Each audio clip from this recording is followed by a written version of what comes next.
So now we start the class beta. So modern periodic law. देखो मेंडलिप के periodic law को further जो है मॉडिफाई किया गया, और ये मॉडिफिकेशन किसने किया था? मोजले ने। उसने मेंडलिप के, यस बेटा सर ड्रॉबैक्स नहीं आएंगे। मैंने बोला कि मेंडलिप के पीरियोडिक टेबल के ड्रॉबैक्स, ठीक है, ये मैं रिटन आपको भेज दूंगा, क्योंकि मेंडलिप का पीरियोडिक टेबल आई थिंक आप लोगों ने सर मतलब कि डीमेरिट्स मतलब वो भी नहीं आएंगे सर, डीमेरिट या फिर बाद में आएंगे? बहुत कम आते हैं, फिर भी मैं आपको बता देता हूँ कि इसमें प्रॉब्लम क्या हुई थी। नहीं मैं सर आपको एक पता है पॉइंट, वो वाला। ठीक है, सबसे पहला तो आइसोटोप की प्रॉब्लम हुई थी, क्योंकि एक ही एलिमेंट के एटम्स डिफरेंट मास के पॉसिबल हैं, तो ऐसे केस में आप उनको अलग अलग ग्रुप में प्लेस करते हो तो प्रॉपर्टी फिर डिफर हो जा रही है। तो ये एक इंपॉर्टेंट ड्रॉबैक था कि आइसोटोप की पोजीशनिंग के लिए मेडलिप ने कोई भी लॉजिक नहीं दी। कुछ एलिमेंट्स के एटॉमिक मास रॉन्गली कैलकुलेट किए गए थे, तो उस बेसिस पे क्या था कि सिमिलर प्रॉपर्टी होते हुए भी वो अलग अलग ग्रुप में प्लेस कर दिए गए। कुछ और था कि कुछ एलिमेंट जिनकी प्रॉपर्टी डिफरेंट है, they are placed in the same group. तो इस तरह के कुछ कंफ्यूजन हुआ, ठीक है। उसकी मैं एक लिस्ट आपको भेज दूंगा रिटेन में, जब भेजूंगा मेरिट्स और डिमेरिट्स में, क्योंकि ये पॉइंट्स आपको अर्लियर क्लासेस में भी पढ़ाया हुआ है, तो ये बहुत ज्यादा फोकस नहीं है हमारे यहाँ पर। सिंपल ये है कि कौन कौन से पॉइंट्स थे जो ड्रॉबैक बने मेंडलिप के पीरियोडिक टेबल के। एक आइसोटोप के लेकर प्रॉब्लम हुई, क्योंकि एक ही एलिमेंट के अलग अलग मास के एटम पॉसिबल हैं, तो ऐसे केस में आप उनको सेम ग्रुप में नहीं अलग अलग ग्रुप में रख रहे हो, तो एक ही एलिमेंट अलग अलग ग्रुप में आ रहा है, तो ये कंफ्यूजन क्रिएट हुई, क्योंकि आइसोटोप के लिए उसने कोई भी कंडीशन नहीं दी थी। फिर जो मैंने बताया कि कुछ जगह पर डिफरेंट प्रॉपर्टी के एलिमेंट सेम ग्रुप में आ रहे थे, और कुछ जगह पर सिमिलर प्रॉपर्टी वाले एलिमेंट अलग अलग ग्रुप में जा रहे थे। तो इस तरह के जब ड्रॉबैक हुए, तो अब हमें उसको मॉडिफाई करने की जरूरत फील हुई। तो उसी समय मोजले एक साइंटिस्ट था, उन्होंने सबसे पहले डिस्कवर किया कि एलिमेंट की प्रॉपर्टी जो है वो एटॉमिक मास से ज्यादा एटॉमिक नंबर से रिलेटेड। उन्होंने अपने एक्सपेरिमेंट के थ्रू ये प्रूव किया कि property of elements are not the periodic function of atomic mass, but they are the periodic function of atomic number, और उसी को कहा गया modern periodic law. So this is given by मोजले। मोजले एक साइंटिस्ट थे, उन्होंने ये डिस्कवर किया था, और he given the modern periodic law कि द property of elements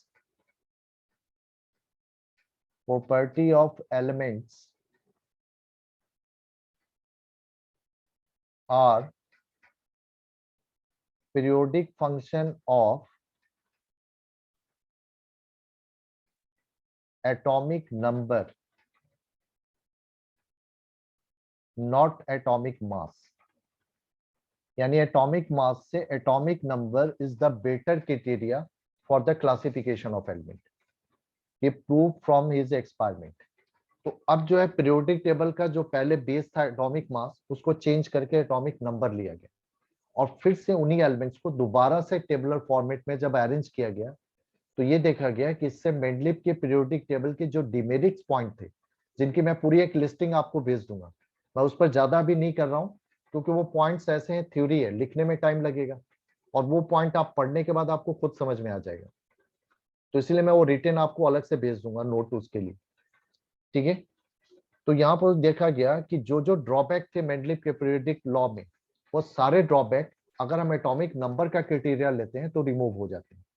क्योंकि अगर आप एटॉमिक नंबर ले रहे हो, तो अब आइसोटोप की भी प्रॉब्लम सॉल्व होगी, क्योंकि आइसोटोप का मतलब ये होता है कि उनके एटॉमिक नंबर सेम होंगे, एटॉमिक मास डिफरेंट होंगे।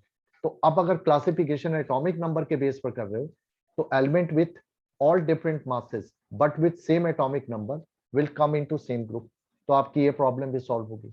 इसी तरह से इसी बेस पर कुछ एलिमेंट्स के जो wrongful doubtful atomic mass calculate किए गए थे, उसको भी रिजॉल्व कर लिया गया, और ये भी देखा गया कि जहां पर डिफरेंट प्रॉपर्टी वाले एलिमेंट सेम ग्रुप में आ रहे थे, अब जब हमने एटॉमिक नंबर का क्राइटेरिया लिया, तो now they are coming into different group.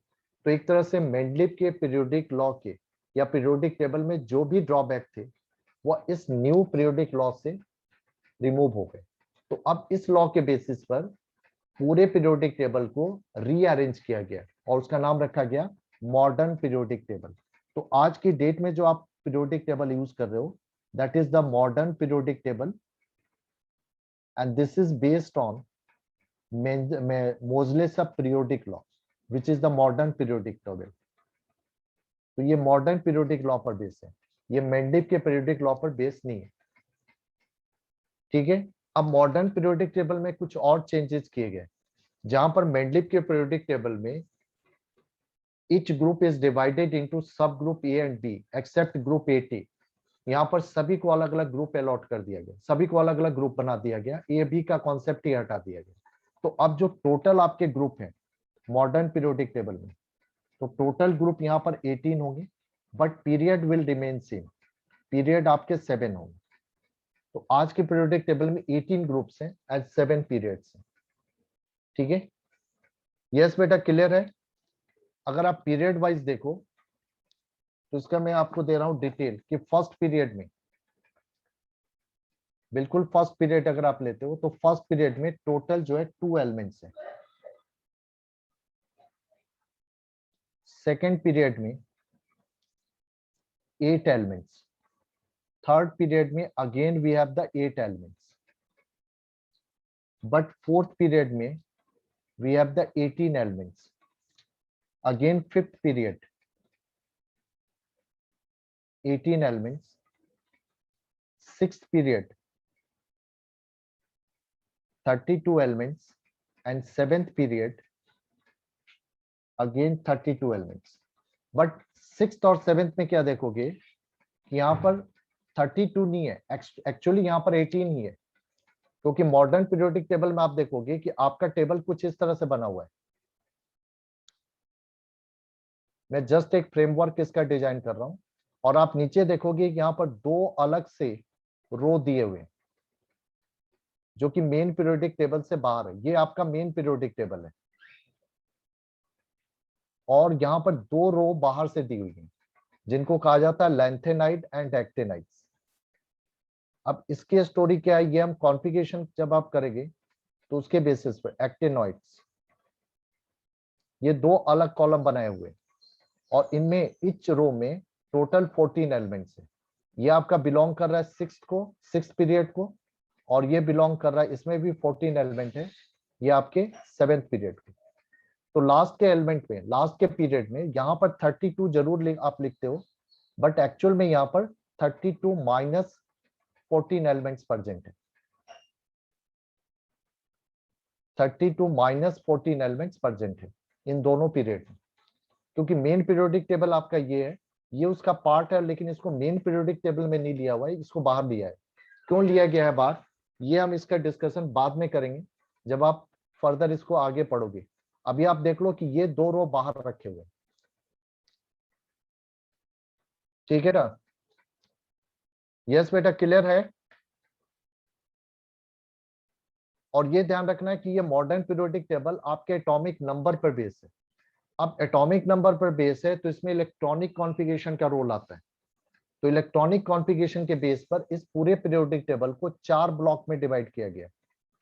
ये देखो लेफ्ट में जो फर्स्ट 2 ग्रुप्स थे, ग्रुप 1 और 2, यहाँ पर 3 से लेकर 12 तक आपके ग्रुप आते हैं, और यहाँ पर 13 to 18 आता है। 18 is the same as A group 0 in modern in Mendeleev periodic table, यानी ग्रुप 18 में आपके नोबल गैसेस हैं।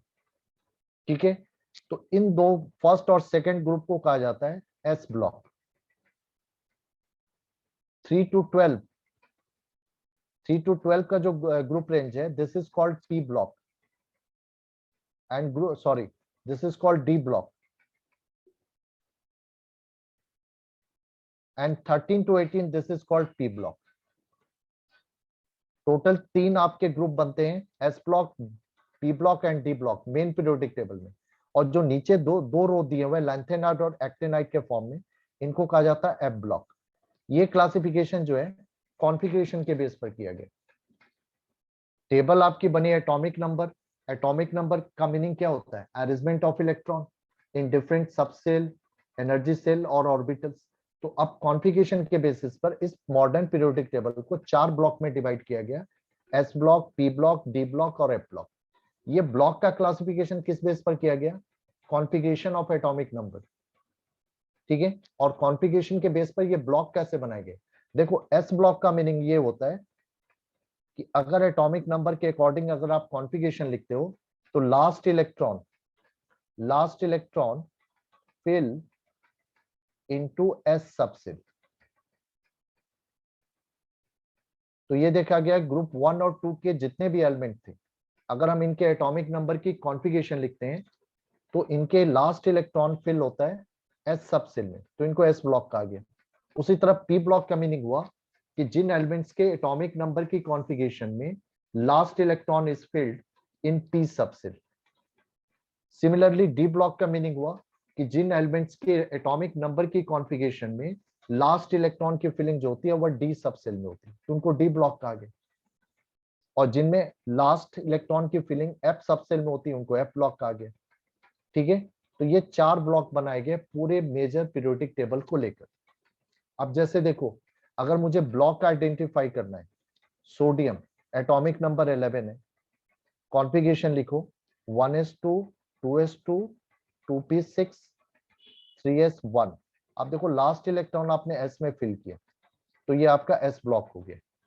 अगर उसी तरह जैसे अगर आप सपोज करो नाइट्रोजन 7 होता है atomic number, 1s2 2s2 2p3, last electron p subshell में फिल हुआ तो ये आपका p ब्लॉक का एलिमेंट बना, ये आपका s ब्लॉक का एलिमेंट बना। तो इस तरह से हम ब्लॉक आइडेंटिफाई करते हैं। सिंपल आपको ये देखना होता है कि कॉन्फ़िगरेशन में लास्ट इलेक्ट्रॉन कहां पर फिल हो रहा है। तो अगर हम पीरियोडिक टेबल में देखें तो group 1 and 2 R S block, 13 to 18 R P block and group 3 to 12 R D block, and these two lanthanide और actinide R F block elements. तो ये कॉन्फ़िगरेशन के बेस पर होता है। अब यहाँ पर देखो, आप पूरी पीरियोडिक टेबल आप याद नहीं रख सकते हो, कुछ कॉमनली एलिमेंट्स के आप याद रख सकते हो कि आपका एलिमेंट किस ग्रुप में आएगा, किस पीरियड में आएगा, ठीक है। अभी हमने देखा पीरियड वाइज एलिमेंट का नंबर क्या होगा। सबसे शॉर्टेस्ट पीरियड आपके फर्स्ट पीरियड होता है जिसमें ओनली 2 एलिमेंट्स है, ठीक है। और सबसे लॉन्गेस्ट पीरियड आपका 6th और 7th है जिसमें 32 एलिमेंट्स है। हालांकि एक्चुअल एलिमेंट जो है 32 माइनस 14 है, बट इनको लॉन्गेस्ट लिया जाता है और ये शॉर्टेस्ट पीरियड लिया जाता है। तो ये पीरियड वाइज कितने एलिमेंट प्रेजेंट है ये भी आपको पता होना चाहिए, और किस पीरियड में कितने एलिमेंट्स आएंगे ये भी हम डिस्कस करेंगे कि इसको आप कॉन्फ़िगरेशन के बेस पर प्रिडिक्ट कर सकते हो। बट यहाँ पर आज जो हम डिस्कस करने वाले हैं, क्योंकि आपने जस्ट इसके पहले इलेक्ट्रॉनिक कॉन्फ़िगरेशन लिखना सीखा है, तो आप इलेक्ट्रॉनिक कॉन्फ़िगरेशन के बेस पर किसी भी एलिमेंट की पोजीशन पीरियोडिक टेबल में प्रिडिक्ट कर सकते हो। तो यहाँ पर हम देख रहे हैं कि how we predict, that is predicting position of element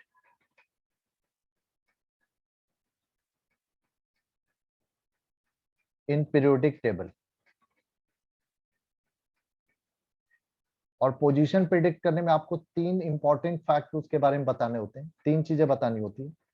first की ब्लॉक कौन सा हुआ, यानी किस ब्लॉक का एलिमेंट होगा, दूसरा किस पीरियड में आएगा, और किस ग्रुप में होगा। यानी ये 3 इंफॉर्मेशन आपको कॉन्फ़िगरेशन के बेस पर देना होगा कि element belong to which block, which period and which group, ठीक है। सबसे पहले हम ब्लॉक के लिए देखें। इसमें क्या होगा कि आपको एलिमेंट की कॉन्फ़िगरेशन गिवन होगी, आपको कॉन्फ़िगरेशन के बेस पर ये सारे प्रिडिक्शन करनी है। तो सबसे पहले हम ब्लॉक का प्रिडिक्शन करें। तो देखो ब्लॉक का प्रिडिक्शन करना बहुत ही आसान है। आपको सिंपल ये देखना है कि अगर कॉन्फ़िगरेशन एंड इनटू एनएस, अगर आपका कॉन्फ़िगरेशन एस पर एंड हो रहा है, जैसे आप ध्यान से देखो सोडियम में एस पर एंड हो रहा है, and there is no n-1d, S पर एंड हो रहा है और एस के बिफोर डी सबसेल प्रेजेंट नहीं है, तो इसका मतलब ये एस ब्लॉक हुआ।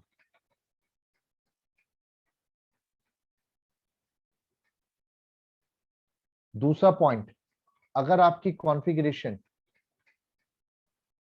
एंड इनटू एनएस, यानी कॉन्फ़िगरेशन के एंडिंग में एस सबसेल आ रहा है, but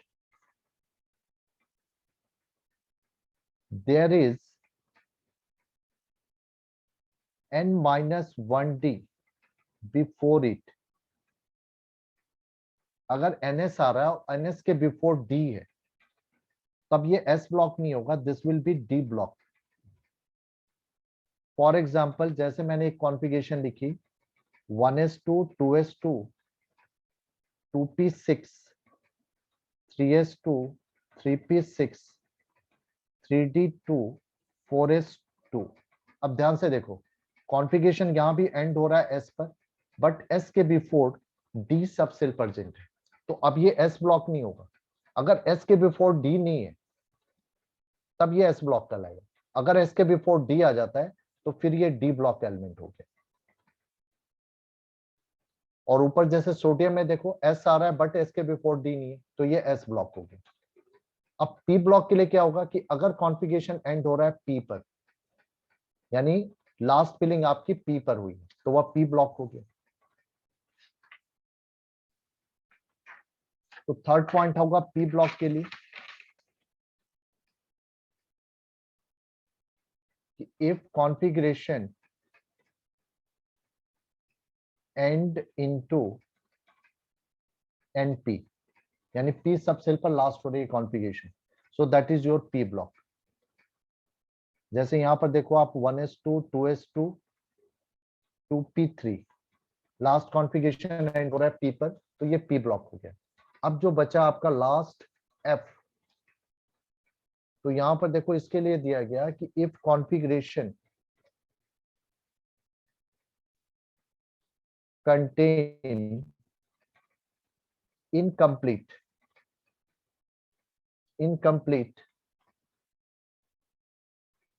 d subcell n-1d subcell along with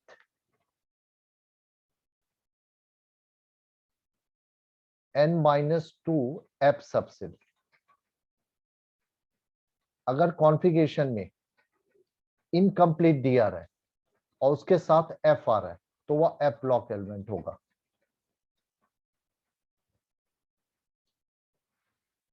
ठीक है, यानी यहां पर 3 इनकम्प्लीट आएंगे, n-2 f 1 से 14 होगा, उसके आगे इनकम्प्लीट d होगा, d में आइदर 0 या 1 इलेक्ट्रॉन होंगे और सबसे आगे ns2 लिखा हुआ रहेगा। तो ns यहां पर कॉन्फ़िगरेशन एंड हो रहा है ns में, बट ns के बिफोर d और f है जिसमें d आपका ओनली 0 या 1 इलेक्ट्रॉन कंटेन कर रहा है और इसके साथ f आ रहा है, ये इससे 2 बिफोर। जैसे ये आपका देखो आपका 6s होगा, क्योंकि n की वैल्यू मिनिमम जो है f आने के लिए n की वैल्यू मिनिमम 6 होनी चाहिए, तो ये 6s2, ये आपका 5d हो गया जैसे 0 और ये आपका 4f हो गया सपोज करो 2। तो ये देखो आपका अगर s के बिफोर इनकम्प्लीट d है और उसके साथ f आ रहा है तो ये f ब्लॉक एलिमेंट है। तो ये 4 पॉइंट हो गए ब्लॉक आइडेंटिफाई करने के लिए।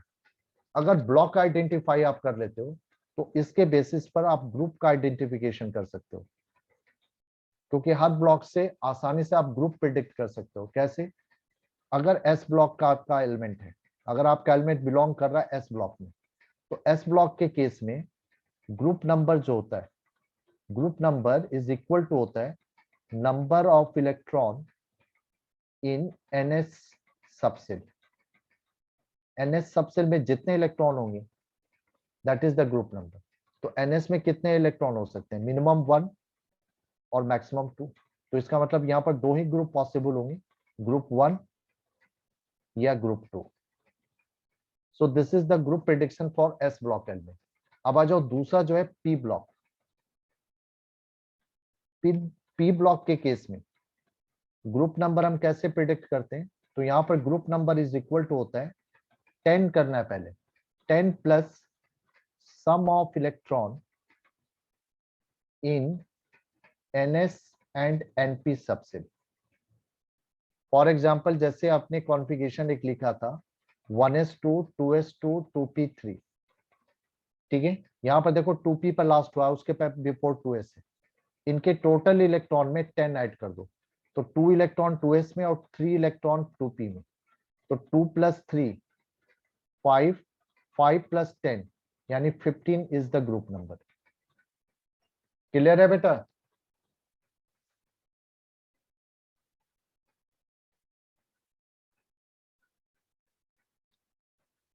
Yes sir. हाँ बेटा, क्लियर है? कोई डाउट है कैसे आपको ग्रुप प्रिडिक्ट करना है? अगर एस ब्लॉक है तो सिंपली एनएस में जितने इलेक्ट्रॉन है वही उसका ग्रुप नंबर होगा। लेकिन अगर पी ब्लॉक है तो आपको क्या करना है कि एनएस और एनपी के इलेक्ट्रॉन का सम करना है और उस सम में 10 ऐड कर देना है। तो 10 ऐड करने से जो नंबर बनेगा वही आपका ग्रुप नंबर हो जाएगा। क्लियर है बेटा? अब थर्ड है आपका D block. D block element के केस में ग्रुप नंबर कैसे प्रिडिक्ट करोगे? यहां पर आसान है। यहां पर आपको सिंपली क्या करना है, सम ऑफ इलेक्ट्रॉन लेना है। Sum of electron in ns and n-1d subshell. इन दोनों सबसेल में जितने इलेक्ट्रॉन है उसके इलेक्ट्रॉन के नंबर का सम कर दो, that will become the group number. For example जैसे मैंने ये कॉन्फ़िगरेशन लिया है 1s2 2s2 2p6 3s2 3p6 3d4 या 3d सॉरी 3d3 4s2, ये डी ब्लॉक एलिमेंट है क्योंकि एस के बिफोर डी आ रहा है, कोई एफ नहीं है तो इसलिए सिंपली डी ब्लॉक है। अब आपको क्या करना है, ns और n-1d यानी s के बिफोर जो d है इनके इलेक्ट्रॉन का सम करना है। तो ये देखो आपका ग्रुप नंबर आ गया 3 + 2 दैट इज 5, ये ग्रुप 5 का एलिमेंट है। So this is the D block. अब जो लास्ट है आपका एफ ब्लॉक, तो एफ ब्लॉक के लिए आपको याद रखना है कि there is no group number.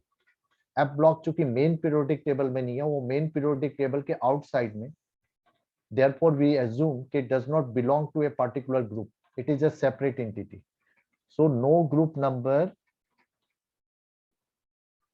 for f block elements। f block element के लिए लॉजिकली कोई ग्रुप नंबर नहीं होता है, तो group number is only for s block element, p block elements and d block element, there is no group number for f block। so this is the prediction of group number from the block knowledge। अगर आपको block पता है element का तो आप उसकी group value जो है बता सकते हो कि या किस ग्रुप में ये बिलोंग करेगा। अब जो लास्ट इंफॉर्मेशन है हमारे पास पीरियड के लिए, कौन से पीरियड में आपका एलिमेंट बिलोंग करेगा या फॉल होगा, तो पीरियड में बताना बहुत ही आसान है। पीरियड के लिए, पीरियड मींस पीरियड नंबर बताना होता है, first period, second period, third period या फोर्थ पीरियड। तो पीरियड नंबर के लिए आपको सिंपली क्या करना है, हाईएस्ट एन वैल्यू लेनी है, एन वैल्यू इन कॉन्फ़िगरेशन। जो आपको कॉन्फ़िगरेशन दी हुई है उसमें जो highest principal quantum number value है that will taken as a period number. जैसे मान लो आपको दिया हुआ है 1s2 2s2 2p3, normally highest and value जो होती है वो बिल्कुल एंड में आती है, तो यहाँ पर देखो लास्ट में क्या दिया हुआ है 2 2, तो यहाँ पर हाईएस्ट एंड वैल्यू 2 है, तो ये पीरियड 2 को बिलोंग करेगा। ठीक है, अब देखो next configuration 1s2 2s2 2p6 3s2 3p6 3d3 4s2, ये डी ब्लॉक एलिमेंट है क्योंकि इसमें एस के बिफोर डी है। ठीक है, अब इसका पीरियड अगर हमें बताना है तो इस कॉन्फ़िगरेशन में हाईएस्ट एन वैल्यू क्या है 4, तो इसका मतलब ये एलिमेंट बिलोंग करेगा फोर्थ पीरियड में। सो this is the period prediction. तो इस तरह हम इलेक्ट्रॉनिक कॉन्फ़िगरेशन से ब्लॉक, पीरियड एंड ग्रुप जो है प्रिडिक्ट कर सकते हैं। यस बेटा, क्लियर है? Yes sir. किसी कोई डाउट है?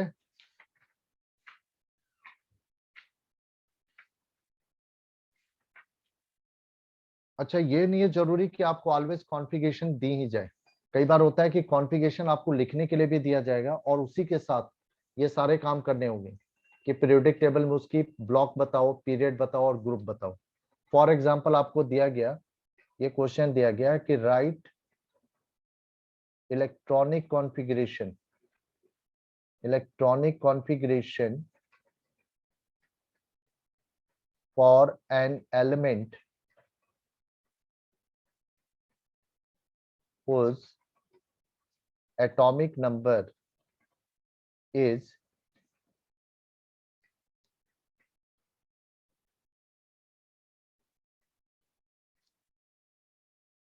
whose atomic number is 35 also predict its position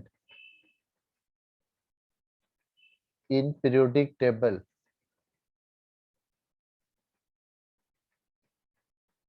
in terms of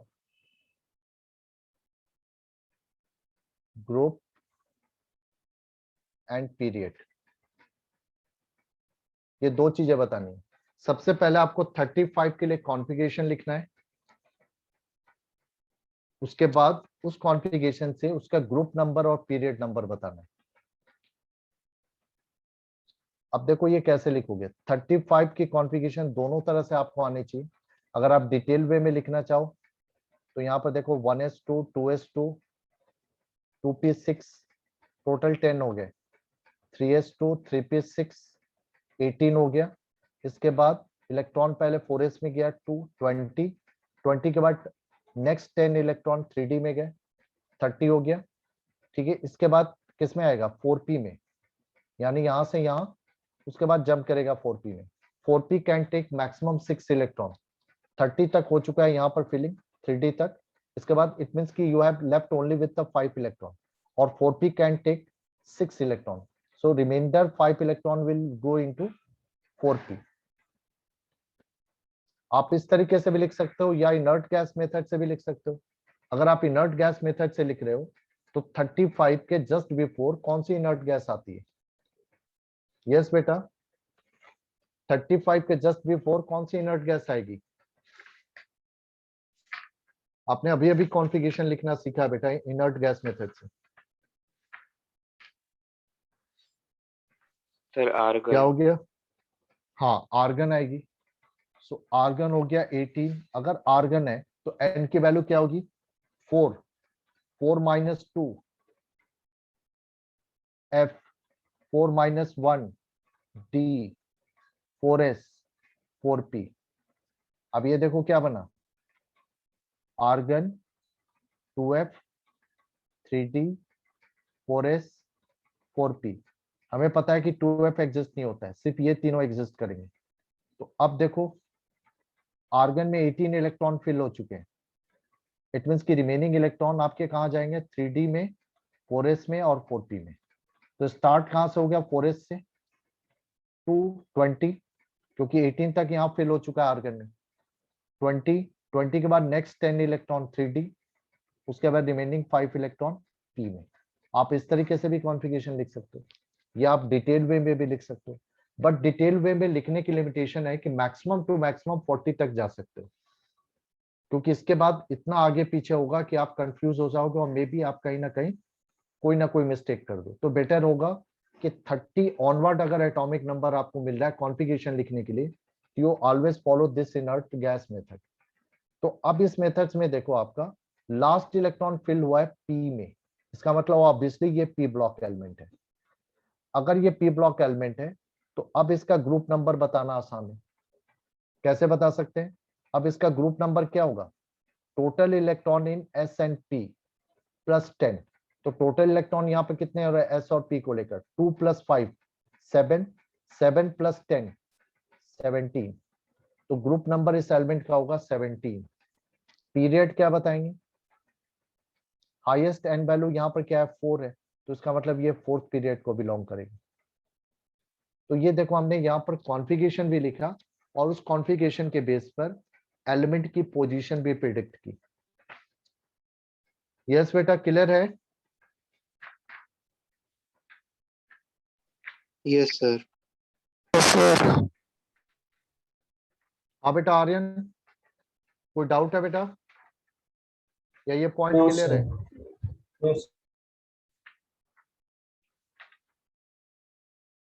चलो अच्छी बात है, क्लियर है। तो अब इसके बाद देखो नॉर्मली क्या है, एक बहुत ही इंपॉर्टेंट क्वेश्चन आता है, आईयूपीएक नेमिंग।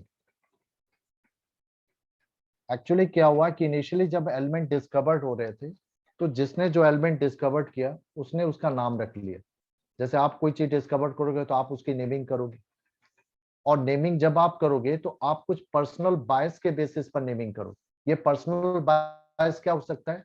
आपकी कोई फेवरेट प्लेस हो सकती है, आपका कोई फेवरेट प्लांट हो सकता है, आपका कोई फेवरेट ओरिजिन हो सकता है। तो अलग अलग बायस के बेसिस पर एलिमेंट की नेमिंग की गई। इनिशियली क्या था कि जो भी एलिमेंट डिस्कवर्ड हुआ, जहां डिस्कवर्ड हुआ वहां के लोगों ने उसकी नेमिंग कर दी। बट बाद में चलकर ये प्रॉब्लम होने लगी, क्योंकि कई बार ऐसा हुआ कि एक ही एलिमेंट वर्ल्ड के 2 या 3 अलग अलग पार्ट में डिस्कवर्ड हो रहा है सेम टाइम में। अब तीनों पार्ट के लोग जो हैं वो क्लेम करेंगे कि they have discovered the element, और वो अपने अपने तरीके से उसकी नेमिंग करेंगे। तो ऐसे में क्या होगा?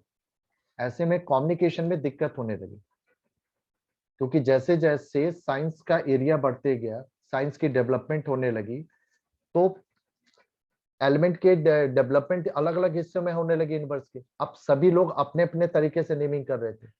तो ऐसे में गड़बड़ होगी कि कम्युनिकेशन कैसे किया जाए, ये कैसे पता लगाया जाए कि किन पर्सन ने पहले इस एलिमेंट को डिस्कवर किया गया।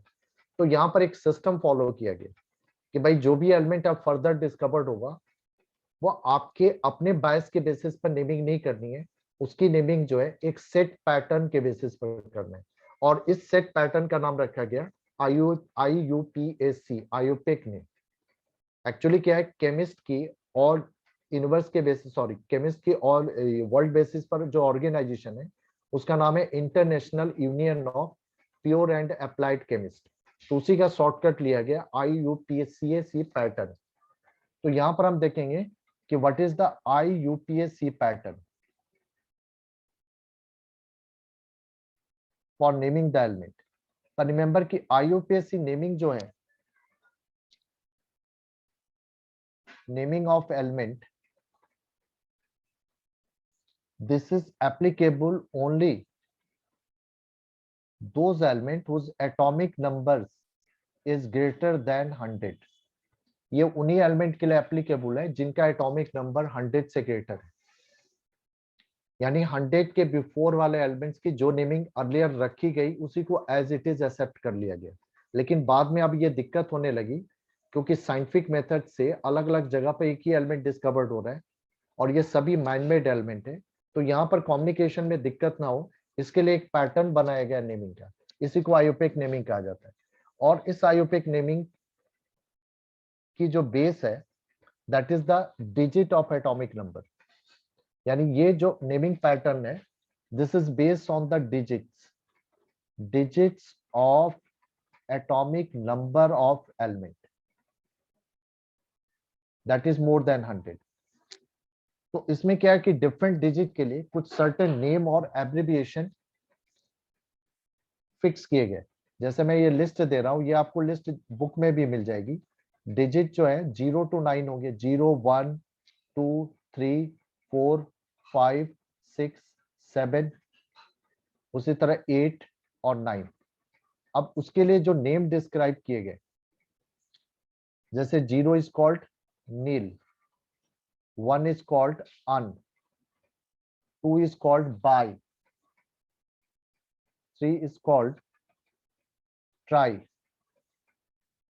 4 is called quad, 5 is called pent, similarly 6 is called hex,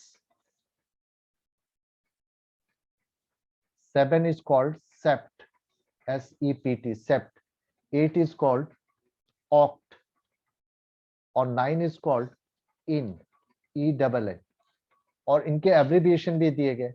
जो फर्स्ट लेटर ऑफ नेम होगा that is N for nil, U for un, B for bi, T for tri, Q for quad, P for pent, H for hex, S for sept, O for oct और E for N। अब इन digit के basis पर naming कैसे होती है कि आपको डिजिट याद रखना है। फॉर एग्जाम्पल, अगर हमें दिया गया 104 एटॉमिक नंबर और इसकी नेमिंग करनी है इस पैटर्न से, तो 104 में कौन कौन से डिजिट है? 1 0 एंड 4।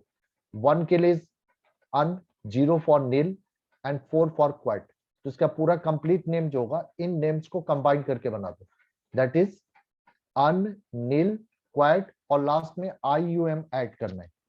तो मैं इसको नेक्स्ट पेज पे लिख रहा हूं।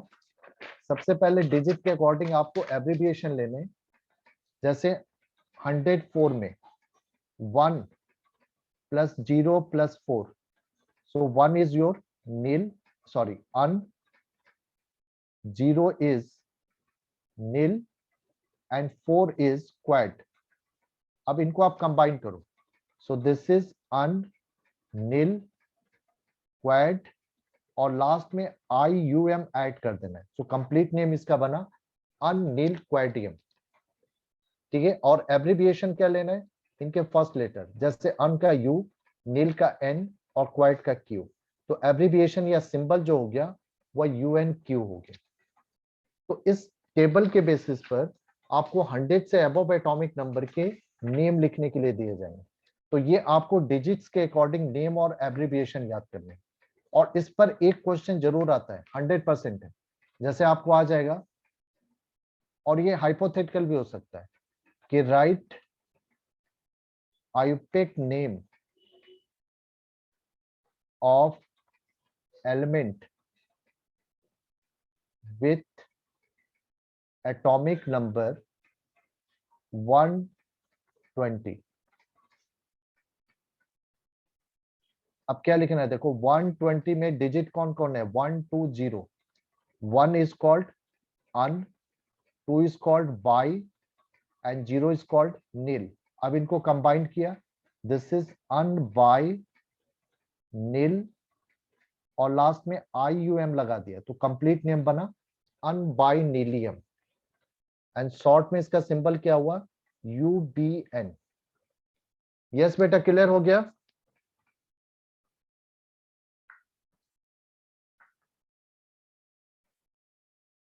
Yes sir. Yes sir. तो आप इस बेसिस पर जैसे अलग अलग एटॉमिक नंबर लो, बट जो भी एटॉमिक नंबर लो मोर देन 100। जैसे आप हाइपोथेटिकली ले लो कि अगर 135 दिया है तो उसका नेमिंग मुझे क्या करना होगा, हाइपोथेटिकल है। जैसे अगर आपको कहा गया कि 220 एटॉमिक नंबर होगा तो इसका आप नंबरिंग नेमिंग क्या करोगे, IUPAC पैटर्न से। तो इस तरह से अलग अलग नंबर आप एज्यूम करो और उसके IUPAC नेमिंग करके देखो, और सारी नेमिंग जो है इसी पैटर्न पर सिर्फ इन डिजिट के बेस पर करनी है। सो यही कहलाता है IUPAC naming of elements which atomic number is greater than 100। और यहाँ से एक क्वेश्चन जरूर आता है, this is the very short answer question. या तो आपको नेम इस तरह से लिखने के लिए दे देंगे ब्लैंक बना के, या आपको 4 ऑप्शन के साथ करेक्ट ऑप्शन सेलेक्ट करने के लिए दिया जाएगा। ठीक है बेटा, तो आज की क्लास इतना ही रखते हैं, फिर नेक्स्ट क्लास में हम आगे फर्दर करेंगे। और मेंडलिप के पीरियोडिक टेबल में जो भी आपका थ्योरेटिकल पार्ट है वो मैं अलग से रिटन नोट आपको भेज दूंगा, अगर उसको एक बार गो थ्रू कर लो, अगर कोई दिक्कत है तो क्लास में डिस्कस कर लेंगे। ठीक है बेटा, ओके बेटा, thank you to all of you. Thank you sir. Thank you sir. Thank you sir. Thank you बेटा।